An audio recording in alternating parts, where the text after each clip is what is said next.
So for the past 3 to 4 years, I tried to be a successful trader. I thought I had all the ingredients that I needed to be successful at trading. And here's what I learned.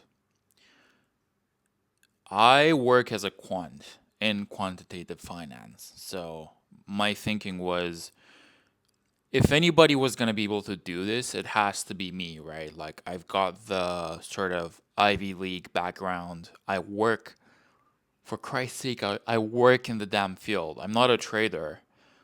I could have been had I chosen to move laterally. I'm more on the analytics side. But I thought, if I'm competing against 90% of the retail traders who don't have my background. Sure, I'm not a professional trader, but I'm much closer, I think, to a professional trader than a retail trader. So I thought, if anyone can make a living off of trading, it has to be me. And so the dream was to become, profitable, building, my own systems, my own infrastructure, and to then sort of use that as my full time job, be sort of self employed, kind of like an entrepreneur.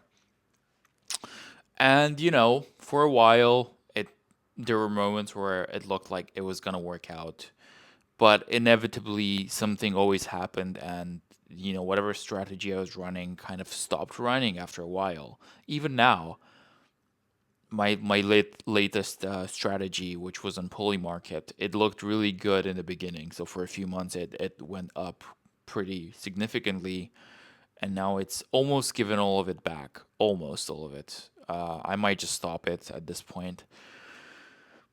Here's why this is so much harder than people think.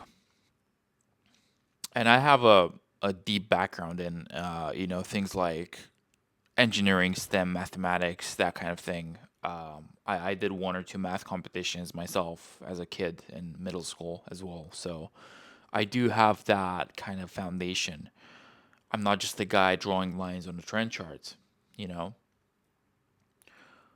The problem is you can't do this casually if you've got a full-time job. That was my problem. You can't just so my whole approach to this was let me build some Python system to backtest my strategies and then optimize them, and then I'll run strategies that are kind of swing trades. So like you kind of start a strategy every couple of weeks and you kind of let it run. Yeah, so that way it's kind of you don't have to react every day to something or like every microsecond. It's like you can kind of leave the thing running. It's kind of a slow strategy, and over time it should work out.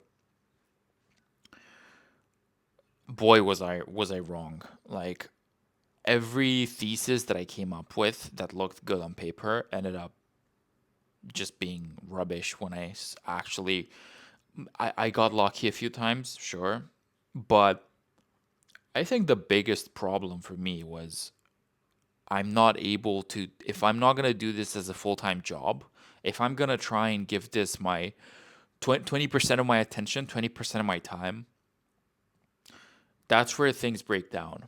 Like, if you've got a strategy that you're running and it's live, you need to be able to wake up at 3 a.m.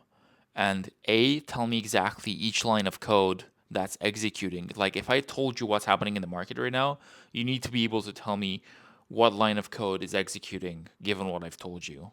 So you need to know your stuff inside out. And the other thing is you need to be able to uh it just this needs to be your full-time job. Simple as that. Simple as that. I've tried to even buy sort of off-the-shelf products from guys like there's this guy Adrian Reed from Enlightened Stock Trading. I tried running his systems. He runs like a trading course, right? So one thing you can buy from him is like beginner level trading systems that will capture some market moves in crypto. So I tried to buy that, thinking, it's like it's better to have a blunt instrument than to have nothing. And also, I wanted to see how he thought about these systems. So I bought his product. I ran his systems in parallel with my own stuff, right? And Yeah, it pretty much did nothing. It moved just sideways, maybe even lost a bit of money. So it's just you're not gonna find anything, I think, worthwhile as a retail trader. And I say this as somebody who does have access to, if I wanted to be a real trader, I could. And in fact, that is what I'm trying to do now because I've given up on trying to make it on my own. I've seen how hard it is to do this as a retail guy. I believe I could still do it if I somehow had money to live off of, made this my full-time job, and did nothing else. I could probably just about make it and make good decisions as a trader. But if you're just looking for a side gig that makes money on top of your job, bro, this is not for you. It's not. Just start a brand, start selling something like a product, or start doing, not even drop shipping, that's crowded now, but trading, if you're not going to do it full time professionally, I would say don't even bother. And I say this as a guy who, like I said, I've got the Ivy League background. I've I've probably got 80% of what it takes. I'm missing the 20%, which is full doing this full time and a bit of mentorship.